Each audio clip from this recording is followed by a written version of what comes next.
Shalom Ibu-Ibu, apa kabar? Luar biasa. Ya, kurang enak sih kayaknya ya kondisinya ya, tapi kita tetap luar biasa. Senang ada di WPI Tapak Siring, sudah cukup lama nggak datang, jadi tahun ini datang lagi. Saya bersuka-cita buat waktu dan kepercayaan Tuhan beri. Kira-kira awal tahun ya, dalam anugerah Tuhan, saya sebetulnya nggak ada planning untuk ada di Australia ya, karena ya ibu-ibu yang suka pergi keluar biasanya. Kalau saya memang mau nggak mau harus ada di sana karena anak saya dalam anugerah Tuhan ada di sana sekarang. Satu-satunya yang Tuhan percayakan sekarang lagi mengejar mimpi yang Tuhan memang taruh buat dia ada di sana. Ya, semua perjalanan aneh, tapi sekarang dia sudah hampir 2 tahun tanpa terasa. Saya berkata kejar mimpi Tuhan, jadi berkat di sana. Nah dia putuskan gini, Mam, saya nggak mau balik semester ini, jadi 3 bulan mau liburan. Dia nggak mau pulang, mau nggak mau saya kangen sama dia kan. Bapak walaupun di mimbar khotbahnya kenceng dan sebagainya, kalau sudah soal anak memang aduh, hati ini bisa terenyumnya luar biasa. Jadi saya ngomong sama istri, sayang kayaknya kita ke sana ya. Tapi istri saya berkata, kamu tahu kan, tiket pasti mahal akhir tahun ya, lagi liburan. Belum ada isu-isu begini yang keras-keras begini isunya ya. Yang kedua, carinya agak susah loh. Dan yang ketiga, kamu mesti tahu bahwa suhunya di sana lagi nggak enak banget. Kan Bapak Ibu yang mungkin sering suka ke Australia tahu lah, orang jarang pergi ke Australia akhir tahun ya, kecuali ada mendesak keluarga perlu sesuatu atau apa. Biasanya orang pergi ke Australia kan di middle tahun begitu ya. Ya, Mei, Juni, udara sejuk, dingin dan sebagainya. Nah betul, pas saya ada di sana, saya mengalami beberapa suhu ekstrim yang memang menurut saya kaget juga. Karena di momen-momen tertentu bisa 43 derajat Celcius. Jadi itu angin waktu menerpa kita, bayangkan itu muka kita kayak disulut api Bapak Ibu ya. Jadi panasnya luar biasa. Terus di momen tertentu, kemudian gini, kita lihat banyak kejadian aneh. Nah, saya cerita begini, ibu-ibu semua. Persis masuk 2020. Ada hal yang Tuhan taruh di hati saya agak aneh untuk memasuki tahun ini. Ya, nah saya ngobrol sama mentor saya, kita ngobrol kan. Saya tanya ini apa yang akan terjadi ke depan ini.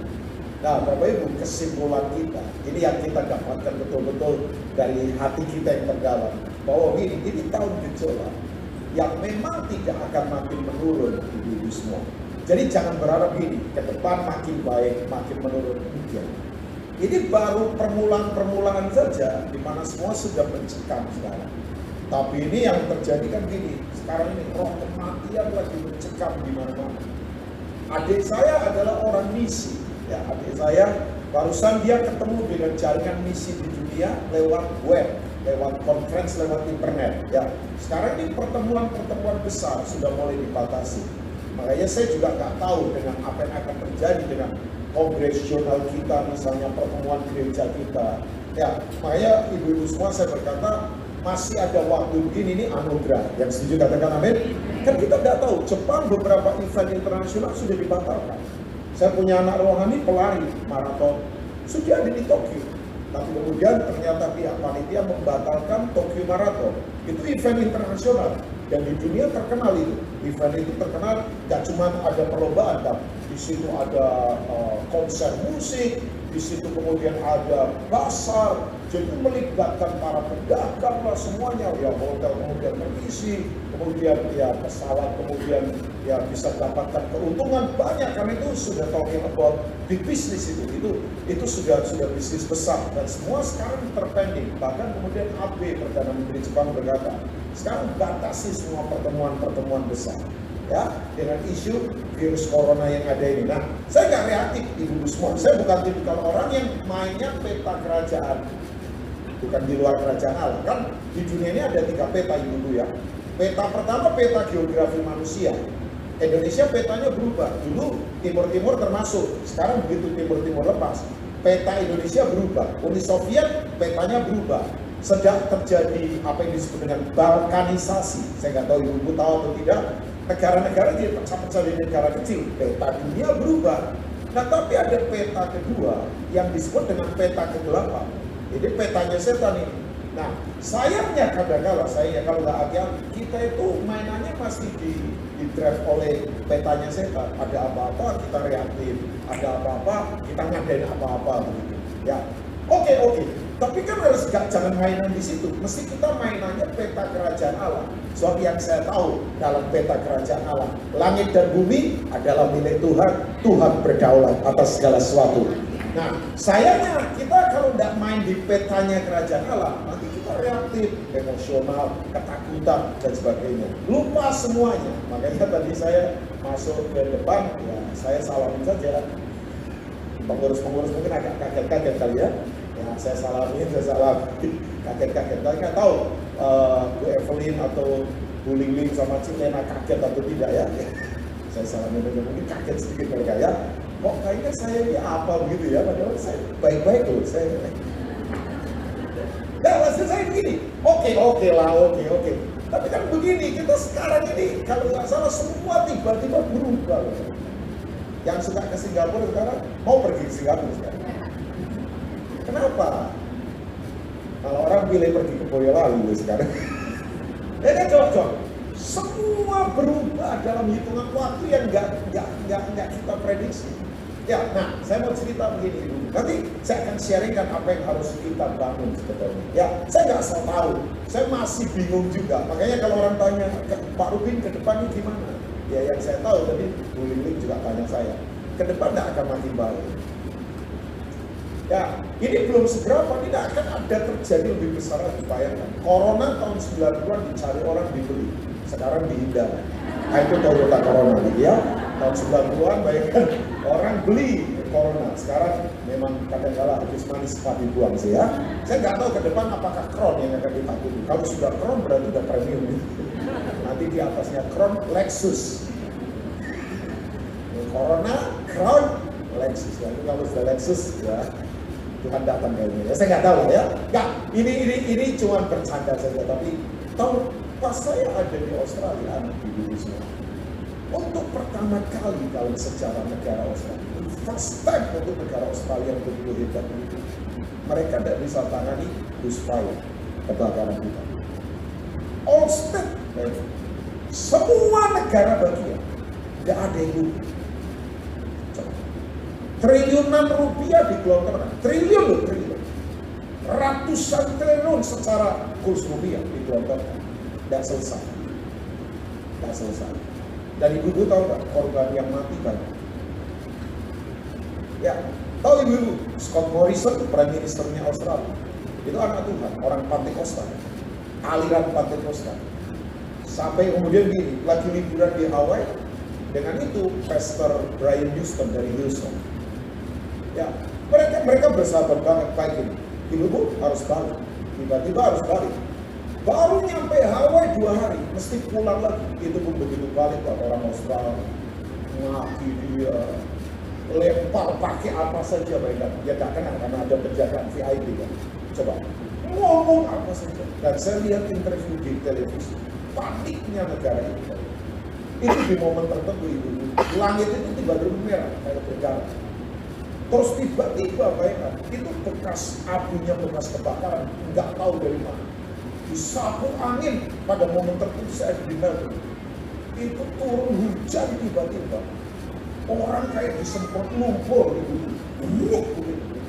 Mobil tebal-tebal. Itu orang yang suka ngerong-ngerong, Saya orang yang walking the spirit, tapi saya mau imbang dalam kehidupan. Nggak ngerong-ngerong yang asal-asalan ngerong kan. Kadang ada orang sok-sokan ngerong gitu. Mau pakai baju saja tanya Tuhan warnanya, coba terlalu ngerong. Tuhan hari ini bajunya warna apa? Saya bilang udah, Tuhan jangan ditanyain begitu. Kalau mau tanya warna baju, tanya sama mamu, sama ibu. Masa bapak disuruh tanya, bapak ditanyain warna baju kan aneh banget kan? Ini bapak kita, tanya sama mamu itu lebih jelas lagi ya. Mak lebih ngerti pakaian lah daripada bapak lagi. Nah ibu-ibu tahu, itu orang berkata, zaman sudah tiba nih, Yesus segera datang. Zaman sudah tiba, orang paniknya luar biasa. Ibu-ibu tahu, ini belum seberapa. Pas pada saat bersamaan, aneh, 2020 masuk 22, semuanya di 2020. Yang luar biasa lagi, Jakarta banjir. 1 Januari saya masuk. Perut ya memang susah sih, namanya Jakarta, permukaan air makin turun. Ya, air tanah disedot kiri kanan. Ya memang gak gampang sih. Cuma memang butuh antisipasi sebelumnya. Nah ini yang perlu dilakukan. Makanya pemindahan ibu kota, saya yakin itu sudah punya planning bagus banget. Karena memang makin turun di tanah, apalagi di pesisir utara kan, akan makin tergerus dengan abrasi. Saya sudah bilang teman-teman yang tinggal di pinggir-pinggir pantai, coba berpikir ulang lah untuk coba mundurin atau pindah saja ke daerah gunung atau apa. Ya, saya ngomong sama teman-teman, sebab abrasi ini gelombang makin luar biasa. Ibu tahu, gletser yang pada runtuh di kutub. Teman saya saintis ngomong gini, ahli ilmu pengetahuan, dia berkata gini, Pak Rubin, itu kan virus-virus yang ganas-ganas selama ini dibekap di gletser. Jadi ketika dibekap di bawah suhu 0 derajat minus sekian derajat gitu, itu kemudian begini, begitu dibekap mereka mati sementara dalam tanda petik. Tapi begitu runtuh semua gletser, ya es batu itu runtuh, yang mau nggak mau ngalir semua ke laut. Dan itu virus bermunculan di mana-mana. Dokter juga bingung, ya kan? Makanya dokter cuma ngomong gini, virus. Nah saya nggak akan tergiring kemana-mana ibu. Tapi bersiap saja, memang gejolaknya tidak akan makin gampang. Tapi toh Tuhan tetap mengendalikan segala sesuatu. Nah saya ingin sodorkan pertanyaan saja begini, pertanyaan. Udah, nanti saya akan sodorkan pertanyaan. Ya. Pertanyaan saya, ibu-ibu siap nggak? Masih punya confidence enough nggak di dalam keteguhan hati menghadapi semua itu? Ya, sebab gini, orang Kristen yang benar pasti diberkati. Orang yang benar pasti diberkati. Saya ulangi, orang yang benar dalam Tuhan pasti diberkati. Tapi pertanyaannya, orang benar siap nggak menghadapi gejolak? Oh iya kan? Kita pasti diberkati sudah, tapi jangan mengukur berkat hanya melulu dari uang dan jangan. Ya, tapi pertanyaannya kita siap gak? Confidence enough gak untuk menghadapi begini semua yang terjadi? Nah keteguhan itu kan begini. Keteguhan itu adalah ya sebuah kekuatan dari dalam untuk kita itu tetap kuat, konsisten menghadapi semua situasi perubahan apapun yang ada di luar kita. Orang yang punya keteguhan itu kekuatannya dari dalam, bukan dari luar. Untuk dia tetap berjalan kuat, menghadapi apa saja yang ada di luar sekelilingnya dia, stimulus yang ada di sekelilingnya dia. Nah orang yang punya keteguhan itu begini, ibu-ibu semua, bisa melihat setitik terang di tengah kegelapan yang pekat. Orang yang teguh itu begini, selalu bisa bangkit di tengah semua keterpurukan apapun. Ya selalu bisa melihat titik terang di tengah kegelapan yang begitu pekat. Nah, saya ingin coba sampaikan beberapa hal saja. Kenapa penting sekali? Coba kita lihat sebentar ya ibu-ibu semua. Ibrani pasal 12 ayat yang ke-26 sampai 27. Ibrani pasal yang ke-12 ayat yang ke-26 sampai 27. Kitab Ibrani itu intinya ya, kitab Ibrani kan terjadi itu kan perdebatan siapa yang menulis. Kita tidak perlu ribut di ranah itu. Ada yang ngomong penulisnya Paulus, itu biasanya golongan Pentakosta karismatik kayak kita berkata itu penulisnya Paulus, tapi golongan yang lain berkata bukan Paulus. Ini yang disebut dengan kelompok Paulin. Paulin itu begini, murid-muridnya Paulus yang pemikirannya seperti Paulus, itu Paulin. Jadi kalau ibu-ibu ketemu wanita ditanya namamu siapa, Paulin, berarti dia anak rohaninya Paulus itu. Ya kan? Ya kalau Robina berarti anak rohaninya Robin Om gitu, Robina ya. Nah, itu enggak lah, itu saya buat sendiri yang kedua ya. Nah, sebab gini, yang saya kagum dari kitab Ibrani adalah ini dia. Penulisnya itu tahu prinsip tentang misalnya Taurat. Penulisnya itu tahu prinsip tentang pengorbanan. Nah, itu tuh, perjanjian lama. Adat istiadat orang Yahudi, dia jago menguasai perjanjian lama. Ini orang pinter ini ibu-ibu semua ya. Nah inti daripada kitab Ibrani intinya adalah better life. Katakan better life. Better life itu gini, hidup yang lebih baik. Katakan lebih baik. Nah kalau orang tanya, Pak Rubin ke depan dunia nggak akan makin baik. Tapi Tuhan dalam Tuhan kita akan makin lebih baik. Amin. sekali lagi saya ulangi, dunia tidak akan makin baik. Sudah, jangan berharap sama dunia. Dunia tidak akan makin baik. Coba sekarang ketahuan semua kan, negara mana yang cuek, gak peduli, ketahuan semua sekarang. Yang tiba-tiba tutup negaranya, yang tiba-tiba egois, ketahuan semua sekarang. Yang tadinya kayaknya hubungan baik-baik, formalitas saja, tapi begitu sudah begini, sendiri-sendiri. Makanya sekarang yang saya khawatir, yang virus sedang menyerang paling hebat melebihi corona adalah virus kasihan dingin satu sama yang lain. Oh, ini lebih berat sebetulnya daripada sekedar itu. Ya bukan saya menyepelekan loh. Sekarang orang ngomong begini kok, coba, gua mikir diri sendiri saja susah mikir yang lain loh. Loh, itu ngeri itu. Orang masih mainannya luar terus kan.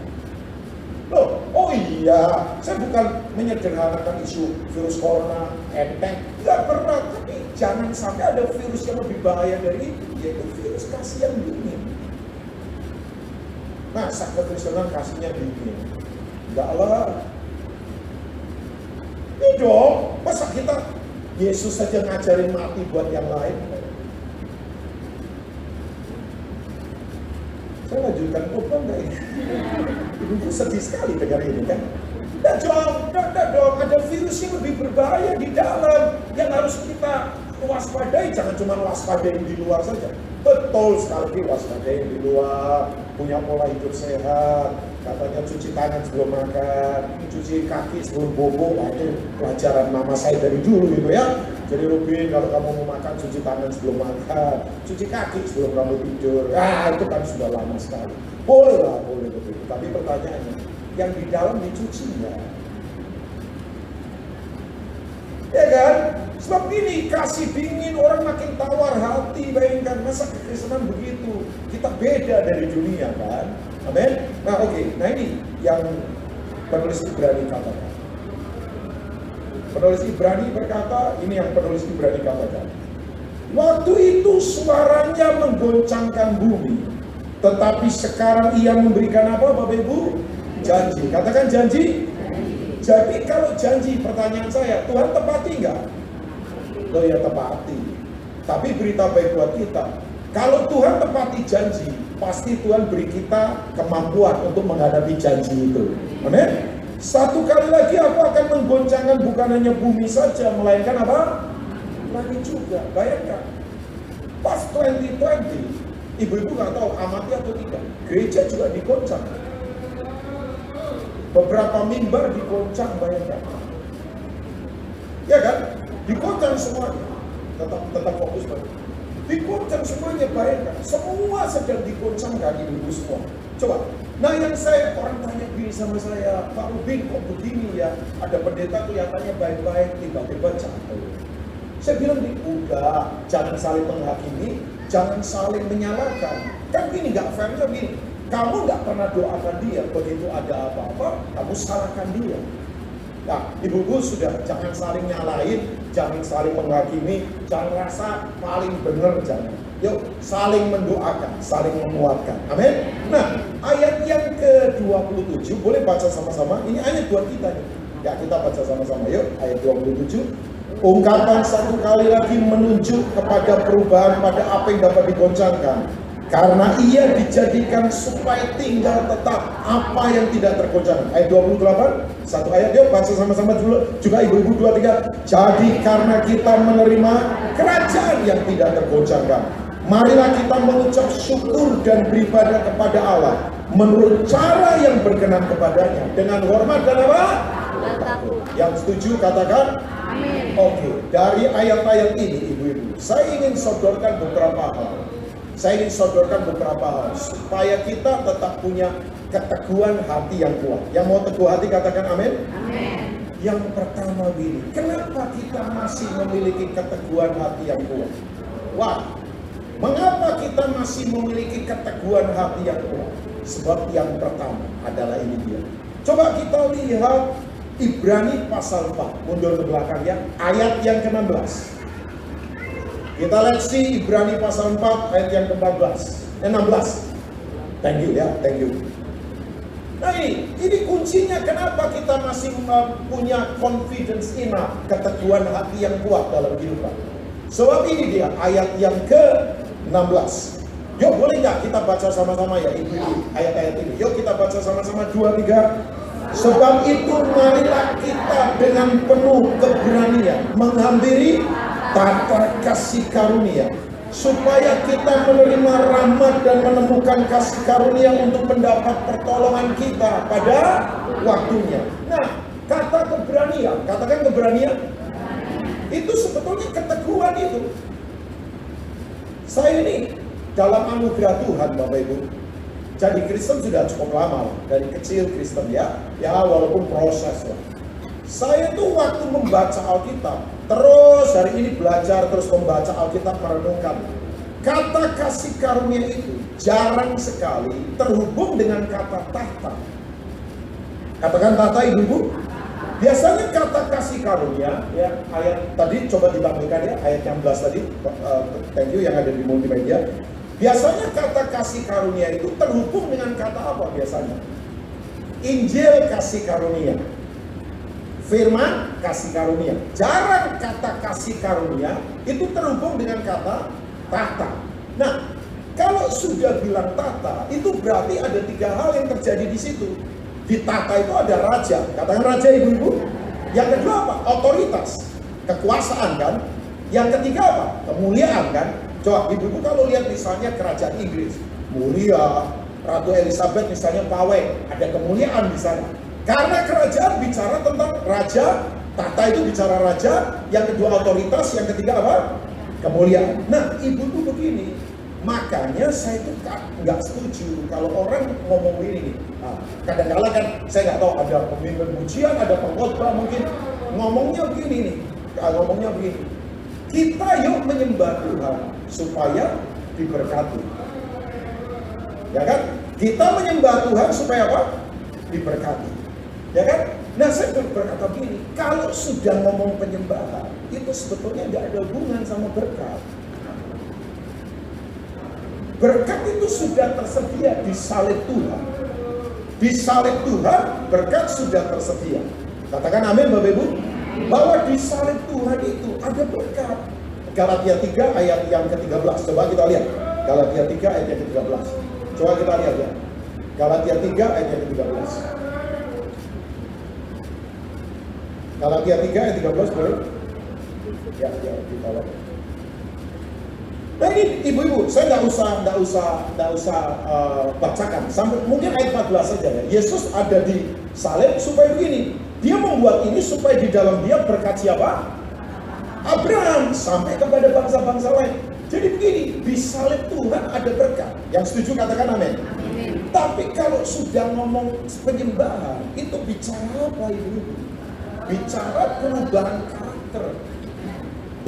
Karena orang kalau menyembah, kalau karakternya tidak berubah, ya nggak bisa. Ya kan, coba, oke. Yang dari kota Jogja ada nggak? Dari Jogja? Hah? Oh nggak ada. Saya kayaknya mencium bau gudeg sih. Oh, ibu dari Jogja. Bukan Pekalongan ya bu? Oh, klak kayaknya. Oke, suami dari Pekalongan kali. Oh bukan, dari Jogja. Oh, berarti tahu ya. Nah, saya beritahu, istri saya orang Jogja. Istri saya cerita begini sama saya. Sayang, kalau orang ada di keraton, itu tahu saudara, para pengabdi di keraton itu namanya abdi dalam. Ya kan, abdi dalam. Ibu-ibu kalau yang namanya abdi dalam itu kalau dia ada ngabdi di dalam keraton, ngomong gaji. Ya, saya nggak akan sebutkan ya. Terus bilang fasilitas, ya dikasih beras atau makanan secukupnya saja. Secukupnya saja baikkan. Tapi mereka dari papanya, kemudian bisa dari kakeknya, bayangkan, bisa dari papanya, anaknya, cucunya, sampai cicitnya. Itu kalau ngabdi betul-betul ngayo sepeda berkilo-kilometer. Gak lagi ngomong soal fasilitas, gak lagi ngomong soal bayaran, gak lagi ngomong soal gaji mereka. Bahkan ini kalau sudah ada di dalam situ, mereka tidak bisa berdiri. Mesti itu ngesot, tahu ngesot itu? Udah mesti ngesot itu. Makanya saya ingatkan buat ibu-ibu semua, kalau kekristenan menyembah masih urusannya berkat. Pak Rubin, kita pasti diberkati. Pasti diberkati. Tidak mungkin enggak. Tuhan pasti berkati kita. Amin. Tapi kalau sudah ngomong tata ini ibu-ibu semua, ini sudah ngomong perubahan karakter. Nah, kalau tata kasih karunia, artinya apa? Tata kasih karunia. Oke, boleh saya tanya, kata kasih karunia dalam bahasa Inggris ditulis kata mercy. Ya kan, mercy. Ya, jelas itu ya. Tapi dalam bahasa aslinya ada beberapa kata. Salah satunya adalah karisma. Karis berasal dari kata dasar karis. Karis itu begini, ada pengaruh ilahi. Katakan pengaruh ilahi. Pengaruhnya dari mana? Dari dalam ibu-ibu semua. Nah, orang kalau tanya begini sama saya, sampai hari ini bisa tetap melayani kuat Pak Rubin, kuncinya apa? Kasih karunia. Nanti saya akan jelaskan. Saya tidak setuju kalau orang ngomong gini, Pak Rubin. Nanti orang kalau ngomong kasih karunia seenak-enaknya. Kalau orang ngalami, katakan ngalami ibu-ibu, bukan teror, ngalami anugerah Tuhan. Tidak akan main-main loh kalau ngalami. Oh kalau ngalami, kecuali tidak ngalami. Kalau ngalami, akan lain ibu-ibu. Nah ibu-ibu begini, kata kasih karunia itu sebetulnya definisinya adalah ini.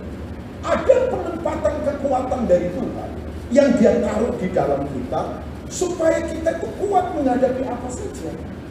Coba, saya mau tanya ibu-ibu semua, sekarang ini hidup di masa sekarang, kalau dengan kekuatan sendiri kuat gak ibu-ibu?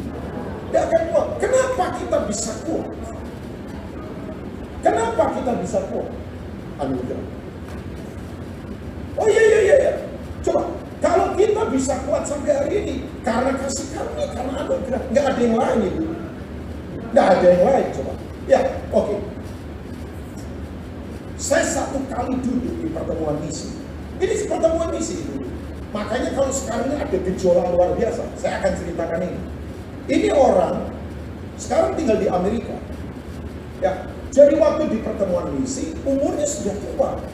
Ibu-ibu dia cerita gini, sambil menangis waktu dia cerita, belum khotbah saja kita terjamah Tuhan. Dia berkata begini, saya dengan tim penginjilan ke China tahun 70-an. Ibu-ibu tahu tahun 70-an China? Wih, nggak main-main. China sampai sekarang aja mulai ketat loh terhadap kekristenan.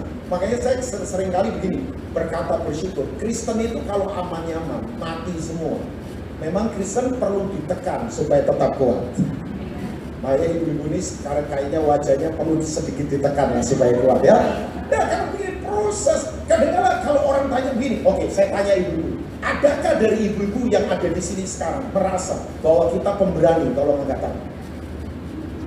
Loh, yang merasa nih bahwa kita ini pemberani, tolong angkat tangan. Oh ada satu. Oke, pertanyaan kedua. Adakah ibu-ibu yang hari ini ada di WB ini merasa bahwa kita ini penakut, tolong angkat tangan. Oke, pertanyaan yang ketiga. Adakah ibu-ibu di sini yang tidak tahu bahasa Indonesia? Tolong angkat tangan. Saya ini tanya pakai bahasa apa ini sebenarnya? Ini orang Kelapa Gading nggak pakai bahasa Indonesia sekarang ya? Masih pakai lah ya kita Indonesia. Nggak, bercanda saja. Ibu-ibu jujur. Orang tanya gini, Pak Rubin kadang takut. Kadang saya takut. Loh, takut itu biasa. Yang nggak boleh dikuasai. Oh, kadang-kadang saya takut orang ngomong apa tentang saya. Kalau saya sih nggak takut orang misalnya gini, misalnya nggak ada fasilitas, biasa saja itu. Soal misalnya pelayanan fasilitas terbatas, enggak lah saya nggak takut begitu. Makanya kalau Tuhan nggak suruh saya nggak mau bergerak pelayanan. Apalagi sampai ngutang-ngutang, enggak lah, janganlah. Sampai kemudian apa begitu ya, jangan. Kalau Tuhan nggak suruh jangan bergerak. Ya, saya sudah ngomong sama Ciding juga. Kalau Tuhan nggak suruh sekarang jangan bergerak kemana-mana. Minta tuntunan Tuhan. Makanya betul hari-hari ini yang perlu kita kembangkan apa ini? Spiritual listening. Pendengaran rohani harus makin kuat. Dia pasti berbicara buat kita. Bahkan saya yakin Tuhan itu memperdengarkan suaranya keras sekarang hari-hari ini. Nah ibu-ibu waktu dia cerita tahun 70-an dengan tim masuk ke China. China ideologinya kan memang nggak percaya Tuhan, komunis. Ditangkap tim mereka, lagi bagi-bagi Alkitab. Yang bertobat banyak ibu-ibu. Begitu ditangkap, pengadilan sudah langsung putuskan masuk penjara. Dia sebagai pimpinan kena hukuman 20 tahun. Timnya ada 3 tahun, 5 tahun. Nah, salah satu timnya dia adalah pacarnya dia, seorang perempuan. Itu dihukum juga 1 tahun. Jadi dua-duanya ini pacaran ini visionaris semua. Di tim itu ya jatuh cinta, memang Tuhan teguhkan mereka. Nah, ibu-ibu begini, setahun pacarnya keluar, dia 20 tahun. Dia cerita ini, penjara sempit, kotor, bau.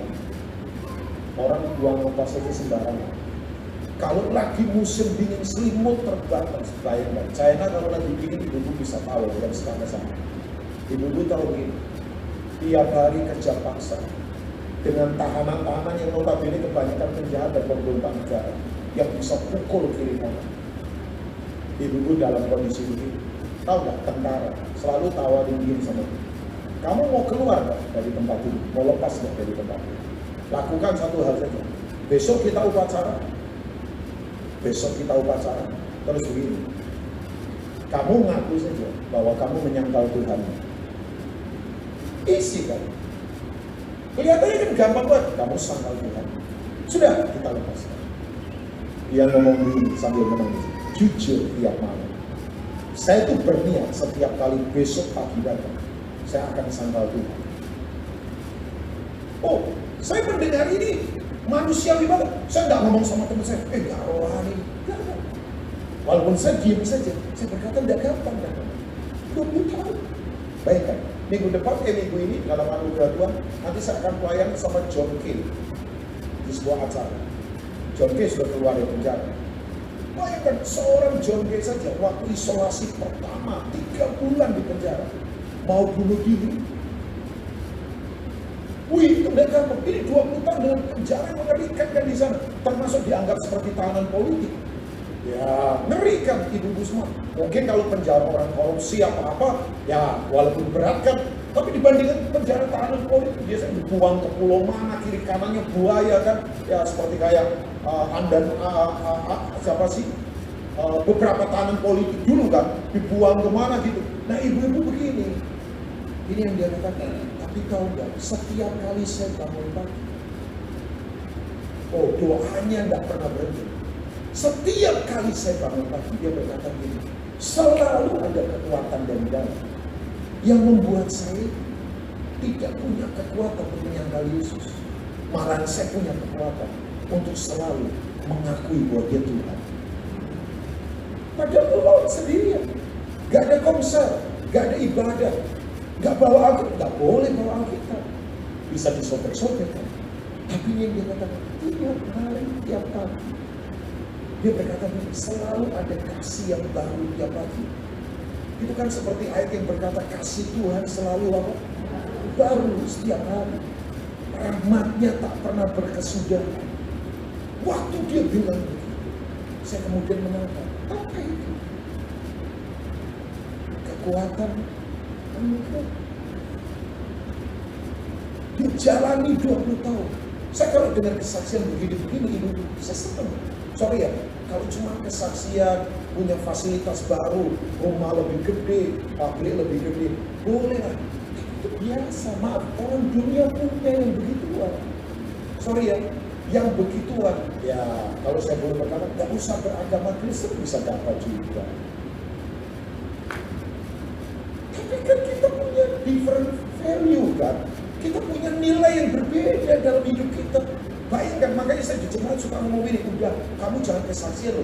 Kalau gara-gara cuma mobilmu baru, kamu liburan pakai bisnis atau first class, naik pesawat yang premium, biasa saja. Nanti kalau didengar orang yang tidak kenal Tuhan, kita diketawain. Tapi waktu saya mendengar ini, saya kemudian berkata, wah, nah saya ingatkan saja ibu-ibu semua, yuk, masih punya keberanian nggak, teguh hati nggak? Untuk hampiri apa? Tata kasih karunia. Katakan keberanian. Coba tampilkan lagi dari ayat 16 dari pasal 4 Ibrani, brother atau sister di atas. Thank you. Kenapa perlu keberanian? Katakan keberanian. Begini ternyata. Oke, boleh saya tanya, ibu-ibu mau ada di dalam tata kasih karunia? Saya mau kan?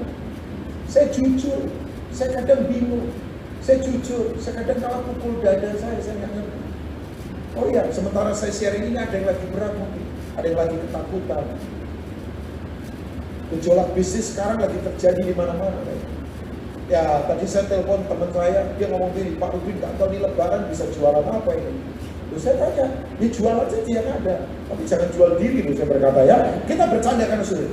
Dia pemain gede bayangkan, di Wall semua karena bayangkan manufakturnya dia tergantung China kan. Ya barang semua dari China. Makanya ada candaan langit dan bumi Tuhan yang ciptakan, tapi barang di bumi China yang ciptakan. Loh, dia mau begini, nggak tahu ini bagaimana. Udah dekat Lebaran kan, coba dengan banyak toko begini. Saya udah, tapi dia orang aneh banget, dia cinta Tuhan. Tapi saya tahu nggak apa. Nah, yuk punyai keberanian. Katakan sekali lagi keberanian ibu-ibu. Setiap ini ternyata, kenapa butuh keberanian untuk ada di tata kasih karunia? Maafkan saya, hanya orang yang berani rendah hati yang ada di sini. Kalau sombong, nggak bisa.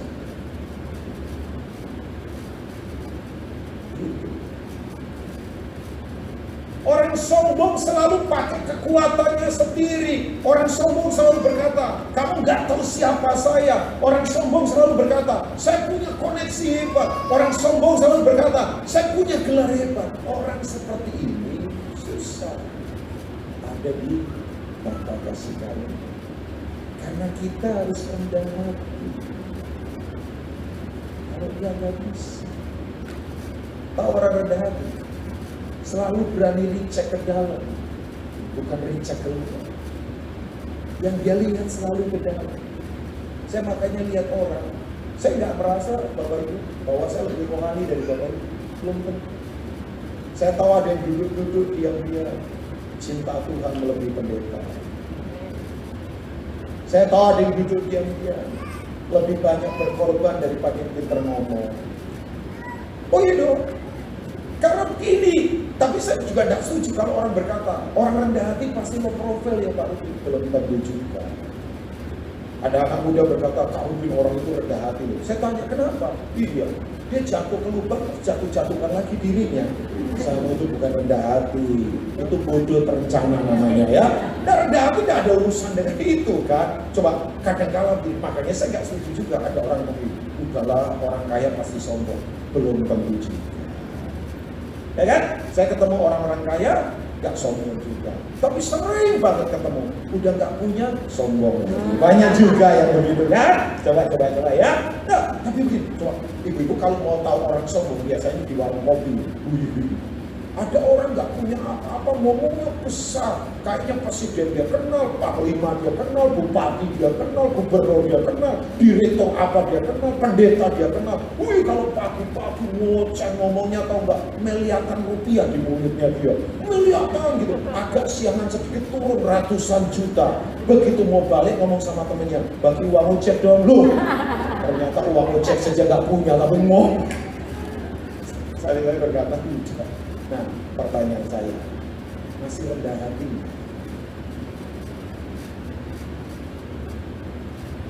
Sudah mau rendah hati? Yuk, beranilah rendah hati. Saya tidak mau merasa saya ini siapa.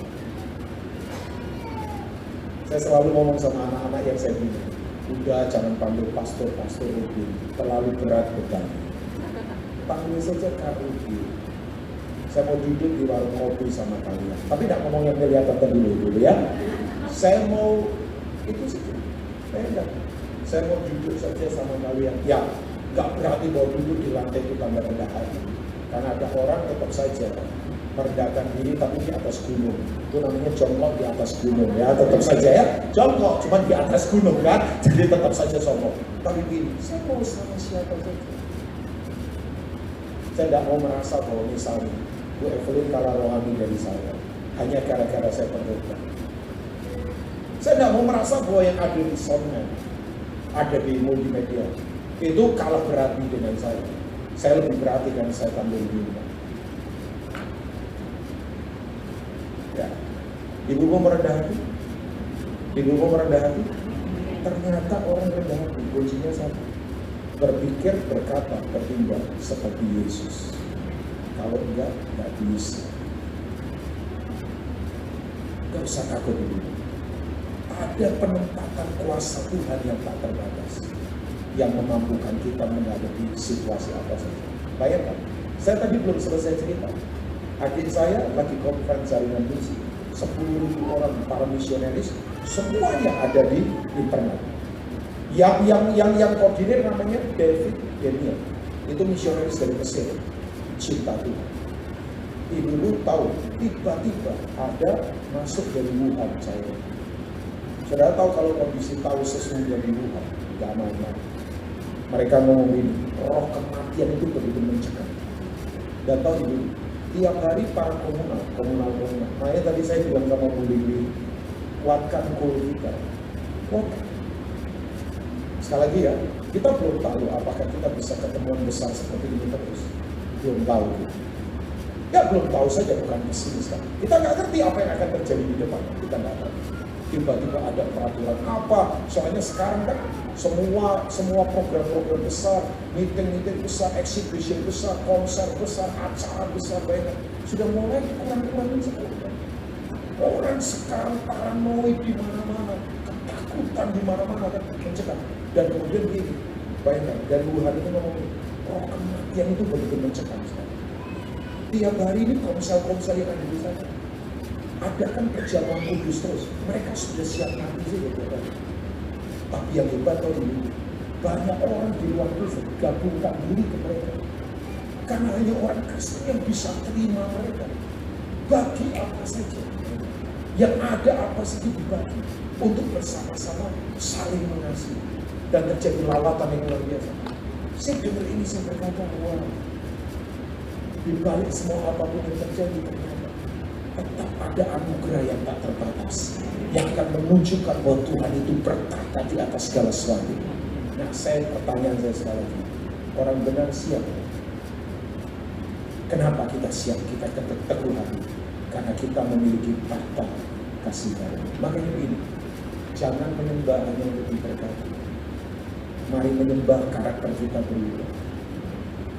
Saya tadi berkata ya, abdi dalam itu kalau masuk neraka ngesot ibu-ibu, gak bisa berdiri tegak saya bilang. Sementara maaf ya, kita ini menyembah Tuhan tapi kacau kehidupan. Kita menyembah Tuhan nyanyi tapi berantakan dalam kehidupan. Rasa takut dan hormat sama Tuhan, karakter gak berubah. Maaf, kita cuma pintar nyanyi lagu rohani tapi kita gak rohani.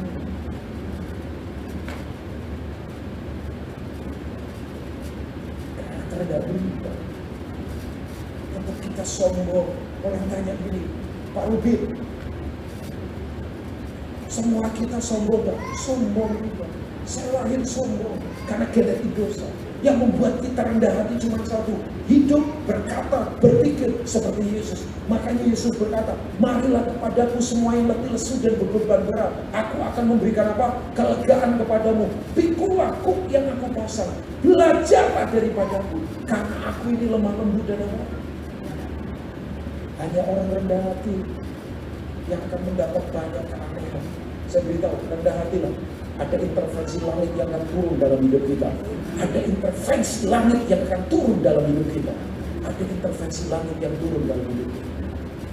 Ibu-ibu yuk, karakter rendah hati mesti kuat pada kita. Yang kedua, saya tutup dengan ayat ini. Coba kita lihat Daniel pasal 11. Ayat yang ke-31 sampai 32. Let's see Daniel pasal 11. Nah, saya akan tutup dengan yang kedua. Kitab Daniel adalah kitab apokaliptik. Ya, jangan bingung dengan istilah ini. Apokaliptik itu apa? Sesuatu yang akan tersingkap ke depan. Sedang disingkapkan dan akan terus tersingkap ke depan. Ya, ibu-ibu cermati ya, dalam anugerah Tuhan saya bersyukur banget. Saya sudah hampir 3,5 tahun tidak pergi ke Israel. Hampir 3,5 tahun. Ya kadang-kadang ada diajak sih. Yang tahun ada yang, yolah Pak Rubin jalan. Tapi istri saya ngomong, kamu kalau Tuhan tidak suruh jangan berangkat. Ya. Nah 2 minggu lalu dalam anugerah Tuhan, saya bawa grup karena itu anak-anak jemaat yang saya layani. Ada beberapa orang juga yang begini, punya kemampuan tapi tidak punya kesempatan terus. Sampai 1 kali operasi di Amerika, belakangnya gagal ternyata. Bayangkan, di Amerika. Sampai jalan susah, tapi mujizat. 2 minggu di sana, bukan soal tempatnya ya, tapi hatinya menaruh hati betul-betul sama Tuhan. Bisa jalan tanpa dituntun pakai apapun. Padahal hari ketiga obat habis, painkillernya dia yang dosis tinggi dari Amerika habis. Dia melangkah saja, jalan sampai dia nangis terus. Orangnya badan itu gede, tapi hatinya dijamah. Orang boleh badan gede ya, tapi kalau hati dijamah Tuhan, wih lembutnya luar biasa. Coba bayangkan, sampai saya lihat bapak, orang itu kalau salaman sama bapak pasti takut. Masa lalunya penuh dengan pengalaman hebat. Saya banyak mendengar soal apa saja dari beliau ini. Nah, waktu saya ada di sana, dulu itu saya ngomong sama anak-anak yang saya bimbing di sana ya. Saya mau kalian bersyukur, ini perjalanan penuh anugerah. Setelah itu dari Korea ditolak masuk, dari Singapura nggak boleh masuk, dari China nggak boleh masuk. Ini travel Hong Kong nggak boleh masuk. Nah ibu-ibu saya sarankan saja, kalau mau ke Israel, jangan ke Singapura dulu, karena pasti nggak boleh. Ini saya nggak tahu akan sampai kapan ini bisa diperpanjang, ya berharap sih enggak ya, karena berat semua kan. Coba, terus sekarang jadi berat, hotel-hotel jadi sepi banyak. Manado kan tiap bulan, ibu-ibu tahu ya, 40.000 turis China. Hotel dibangun di mana-mana, memang kurang hotel. Sekarang sepi. Bali saya dengar juga mulai sepi. Udah gitu sekarang babi dihantam virus. Ada anak rohani kita 150 ekor mati dalam hitungan waktu 1-2 hari ya. Padahal tahu nggak, babi itu satu-satunya binatang yang paling tahan imunisasi. Oh paling tahan loh. Makanya memang makan babi itu memang. Dan kalau paling tahan gitu, dari semua binatang itu ternyata menurut penyelidikan babi yang paling tahan. Makanya kan sering dibuat untuk apa sih namanya, bikin ya vaksin atau apa, kan penelitiannya lewat itu. Aku pura-pura nggak tahu ini wajahnya kan ya. Coba ya saya udah memang kenyataannya kan ini secara pengetahuan saya belajar kan. Nah ibu-ibu begini, yang aneh ada percepatan terjadi di daerah Timur Tengah. Ibu-ibu bersiap. Kayaknya nggak lama lagi memang bait Allah sudah di depan mata. Dan ini ada kompromi-kompromi tertentu. Saya nggak bisa singkatkan di sini. Aneh kan? Yang ini memang a lot money sih. Uang gede banget. Ibu-ibu bersiap. Nah, saya akan tutup dengan 2 ayat ini. Ini ayat apokaliptik, tapi sedang digunakan. Oke, ayat 31 sampai 32. Tentaranya akan muncul. Yang di sini kecil setan. Kalau ngomong tentara berarti konteks peperangan. Mereka akan menajiskan apa? Saudara tahu tempat kudus apa? Bukan gedung ini. Ini kan gedung gereja. Gerejanya kita, ini gedungnya. Kalau tempat kudus berarti hati. Makanya saya tadi ingatkan, jangan sampai kasih kita dingin. Karena berarti kalau kasih sudah dingin, kita sudah kena virus ini. Ini lebih ngeri dari corona. Kalau mau jujur melihat ke dalam. Benteng itu, jadi nggak lagi punya benteng. Kalau nggak punya benteng, ya bisa dihancurin. Nggak ada lagi pertahanan. Tapi makanya perlu dijaga ya. Menghapuskan apa? Korban sehari-hari dan menegakkan kekejian yang membinasakan. Korban sehari-hari berarti bicara apa? Present worship. Ibu-ibu yang nggak lagi suka berdoa, yuk berdoa. Kalau nggak lagi suka berdoa, berarti kita sudah kena virus air zaman. Ini virus air zaman. Hari ini. Oke, ayat 32, saya tutup dengan ayat ini. Udah, setelah ini kita berdoa. Dan orang-orang yang berlaku fasik terhadap perjanjian akan dibujuknya sampai apa? Murtad dengan kata-kata licik. Nah, murtad itu bukan pindah agama. Karena Yesus nggak pernah bikin agama. Kekristenan itu kan gaya hidup 24 jam. Murtad itu gini, mulutnya masih memuji Tuhan, tapi hatinya jauh dari Tuhan. Itu yang Yesus katakan, bangsa ini memuliakan aku dengan bibirnya, tapi hatinya jauh dari Tuhan. Hati lagi, kenteng lagi. Makanya jaga ini. Yuk, ibu-ibu ya, jaga ini benar-benar. Jaga. Saya sekarang ini mau terus tulus saja pelayanan. Ya, kalau masih bisa percaya pelayanan, saya mau jaga hati. Istri saya selalu ngomong, saya yang jaga hati ya kita. Walaupun kita ya memang support hidup kita dari pelayanan, tapi saya mau tetap jaga hati. Gak sembarangan, gak iri sama yang lain. Belajar, gak kemudian mengejar apa, karir dan lain-lain. Enggak, masih tetap biasa saja. Orang ketemu saya begini, Pak Rubin kan tetap sama saja. Lah itu semua apa? Masa saya jadi potongan kayak Sule kan nggak mungkin lah ya. Kayak apa? Ya saya masih biasa saja. Terus suruh apa kan? Saya mau tetap itu. Keep our heart. Itu nggak gampang, ibu-ibu semua. Ini bukan hal yang mudah. Oh iya, ibu-ibu nggak tahu saya yang di dalam kan. Oh kelihatannya baik, ternyata belum tentu juga kan. Yang mengerti saya di dalam kan saya sendiri. Oh bisa saja kan, bahwa saya ketemu orang supaya saya dapatkan sesuatu dari orang itu. Itu kan sudah soal hati. Ya semua kita tahu lah itu. Itu yang harus terus dijaga ibu-ibu. Nah, tetapi berarti opposite itu roh yang berlawanan. Katakan berlawanan. Yang di atas itu tadi kerajaan kegelapan itu, najis, kemudian apa? Murtad, semua itu kerajaan kegelapan, semua itu. Oke, tetapi berarti opposite spirit, roh yang berbeda. Baca sama-sama ayat berikutnya ini buat kita 2-3. Umat yang mengenal Allahnya akan tetap kuat dan akan bertindak. Yang setuju katakan amin. Gak hanya kuat, tapi bergerak. Karena ciri orang kuat pasti bergerak. Sementara yang lain mundur semua, sementara yang lain semua takut semua, dia tetap bergerak karena kuat. Kuatnya dari mana? Dari Tuhan. Nah, kata mengenal dalam bahasa perjanjian baru menggunakan kata ginosko, seperti hubungan suami istri.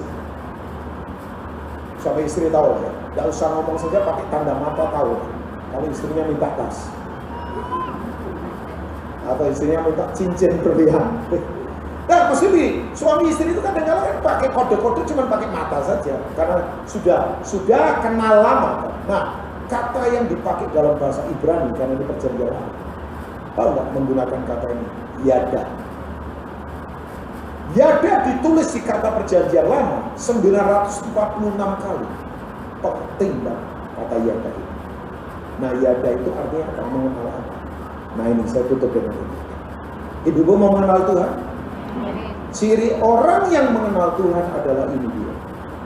Jangan hanya kenal reputasinya Tuhan, tapi kenal karakternya Tuhan. Saya ulangi, jangan hanya kenal reputasinya Tuhan, kenalah karakternya. Sebab ini, reputasi itu bicara apa? Gelar. Reputasi bicara apa? Nama. Reputasi bicara apa? Kedudukan. Tapi kalau karakter itu bicara kehidupan. Mungkin ibu-ibu tahu reputasi Ruben. Oh, dia pembicara yang masih dipercaya bicara di WBI tanpa sirih. Tapi kan ibu-ibu tidak kenal karakter saya. Yang kenal karakter saya adalah orang yang intim dengan saya. Mengerti ya ibu-ibu semua? Makanya orang cuma tahu reputasi, tapi belum tentu kenal karakternya. Nah, ibu-ibu begini, orang itu kalau kenal karakternya Tuhan, gak gampang ngomel, gak gampang kecewa, gak gampang takut. Makanya betul, yuk jangan sampai begini. Di luar mendung ikut-ikutan mendung, di luar takut ikut-ikutan takut. Jangan. Kita harus kenal karakternya Tuhan. Saya kasih contoh setelah ini kita selesai. Abraham itu adalah bapak orang apa? Beriman. Boleh saya tanya, Abraham menunggu Ishak lahir berapa tahun? Yang lulus sekolah minggu pasti tahu lah ya. Kecuali nakalnya, kecilnya nakal semua, berdosa yang nggak lulus sekolah. Saya lulus sekolah minggu, kumulot lagi IP-nya 4. Makanya layak jadi pendeta ini saya ini ya. Nah, Abraham menunggu dapat Ishak itu 25 tahun. Waktu Abraham dapat Ishak usianya berapa? 100 tahun. Sarah usianya berapa? 90 tahun. Tua banget, orang Manado ngomong, so tua Sarah. Sudah tua itu. Orang kan sudah tua, udah mati, haid lagi kering. Masa bisa hamil sih? Makanya ibu-ibu, kalau lihat ada ibu-ibu tua hamil, jangan dihakimi. Sarah saja bisa hamil. Cuman yang dihakimi siapa yang menghamili? Nah, itu yang dihakimi itu. Kebangetan itu kalau nenek-nenek tua dihamili kan. Nggak bercanda saja ibu ya. Kayaknya ibu ingat siapa gitu, janganlah ya. Ingat nenek siapa yang hamil begitu. Nah, ibu-ibu, pemain piano boleh maju ke depan, pemain piano my brother ya. Kita sebentar selesai. Nah, ibu-ibu kembali begini. Begitu Ishak sudah usia teenager 16 tahun. Kejadian 22. Saya suka sekali. Tuhan ngomong begini sama Abraham. Abraham. Coba tampilkan kejadian 22 ayat yang pertama. Abraham. Ayo. Setelah semuanya itu Allah mencobai Abraham. Setelah berapa ibu-ibu? Jadi Tuhan itu enggak ujuk-ujuk suddenly ujuk-ujuk suddenly tiba-tiba mendadak sontak, bahasa Jermannya keren, majegadik gitu ya. Nah, itu orang Jawa yang tahu itu ya. Enggak tiba-tiba suddenly mendadak sontak mencoba, enggak. Itu ada prosesnya sudah. Makanya ibu-ibu ya, jangan punya telinga yang sorry tuli. Agak kerasnya jangan telinga kita budek ya. Saya tidak mau telinga saya budek. Telinga rohani. Puluhan tahun yang lalu, nabi-nabi hamba Tuhan yang tajam-tajam cinta Tuhan itu sudah ingatkan. Kalian jangan cinta harta, melekat sama Tuhan. Karena ke depan ini akan banyak goncangan. Ke depan ini tidak mudah. Itu nubuatan-nubuatan kita sering dengar, Pak. Jadi itu sudah proses lama. Tuhan itu kalau melakukan sesuatu tidak tiba-tiba ujuk-ujuk. Prosesnya sudah lama. Yang dulu sekolah Alkitab mungkin sudah dikasih tahu sama dosen-dosen. Akhir-akhir zaman itu terjadi masa sukar. Alkitab juga sudah berkata. Waktu Tuhan berkata, Abraham menyaut, ya siapa? Ya siapa? Nah kalau kita baca bahasa Indonesianya nggak jelas ya. Bahasa Ibraninya dia pakai kata ini. Yesem. S-E-M. Dia sebut Tuhan dengan sebutan Sem. Bukan dia sebut Yahweh. Walaupun itu Yahweh, Sem. Sem itu ini. Engkau itu sangat terhormat. Karena aku itu mengalami bersama engkau proses hidup. Jadi dia pakai kata Yesem. S-E-M. Engkau itu terhormat. Karena aku itu mengalami proses kehidupan. Bagaimana hidupku mengalami karakter Tuhan. Dari keluar Kasdim sampai sekarang. Ibu-ibu tahu nggak? Orang itu kalau kenal karakternya Tuhan, punya responsibel. Katakan responsibel. Responsibelnya apa? Diam karena percaya. Sekarang ini ibu-ibu udah diam karena percaya. Gak usah panik, gak usah apa. Udah gak usah main medsos yang gak jelas. Kelapa Gading kemarin gagal kan. Ada bapak di foto lagi bawa Superman banget, lu main. Ternyata kasihan itu bapak kan pedagang ternyata ya. Memang lagi kulakan. Loh, kalau nggak hati-hati orang marah bisa juga. Saya makanya ngomong sama anak, jangan sembarangan copy paste nggak jelas. Dipertanggungjawabkan di hadapan Tuhan itu kayak kita ngomong ya. Hati-hati. Saya paling hati-hati pakai handphone. Saya itu nggak mau ngomong kalau saya nggak merenungkan sendiri. Makanya mereka kamu kok jarang sih kasih apa gitu. Saya itu nggak mau ngambil kopian dari orang, sebar-sebarin kelihatan saya kayak pintar begitu. Padahal goblok ternyata. Saya nggak tahu. Saya merenung dulu, baru saya kasih tahu begini. Itu perenungan saya. Ibu tahu dia reaksi kita yang simpel itu diam karena percaya. Katakan diam karena percaya. Ibu tahu waktu Abraham disuruh begitu berat gak itu? Berat kayak kita. Tapi yang kita ini, Abraham diam. Coba ibu renungkan. Dia itu tidak excuse, dia tidak alasan, dia tidak ngomong apa, dia tidak ngomong. Katanya Tuhan ini pewarisku, katanya dari ini keturunan seperti bintangnya. Satu-satunya Abraham ngomong cuma sama bujangnya. Jadi saja contoh karena dia kenal karakternya siapa yang dulu. Kalau Tuhan suruh, tidak mungkin Tuhan hancurkan, tidak mungkin Tuhan biarkan kita. Pasti Dia tolong kita, pasti Dia sertai kita. Makanya tahu ibu, kenapa kok Ishak tidak memberontak? Loh, Ishak tahu loh dia korbannya. Pak, kayu ada, api ada, korbannya mana?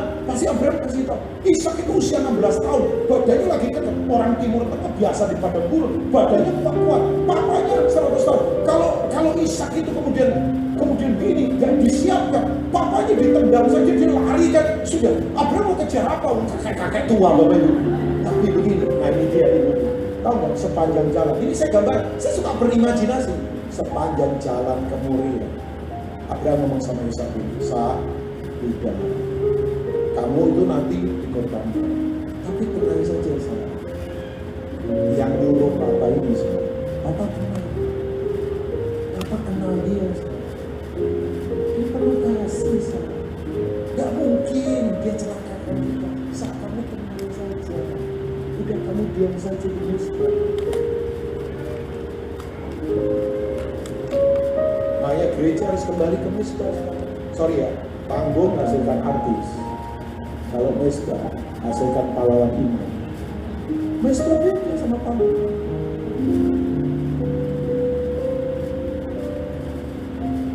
Ibu-ibu tahu nggak?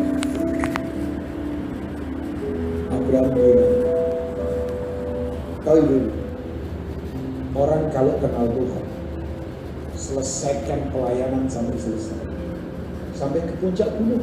Jangan ada yang mundur sekarang. Ya ibu-ibu, saya harap walaupun seberat apapun, jangan ada yang mundur. Bisa saja Abraham membela jalan. Ya bangun Mister, bisa ditaruh di sana, besok diambil. Begitu besok ditancapkan. Tahu gak? Ada intervensi dari langit lagi. Stop. Makanya mungkin Abraham bercanda sama saya. Papa gua bilang juga apa? Pasti di stop. Gak, bukan bercanda apa. Dari situ muncul kata namanya apa? Jehovah Jireh. Tuhan menyediakan. Di tahun berat ini ada Jehovah Jireh buat kita. Kenal karakter Tuhan, jangan kenal reputasinya saja. Kenali dia, biarkan dia bekerja dalam hidup kita. Jangan ngamuk, jangan marah, jangan bersungut, jangan kecewa. Punyai responsibel. Katakan responsibel, diam karena percaya. Katakan diam karena percaya. Tuhan memberkati ibu-ibu, tetap punya teguh hati. God bless you.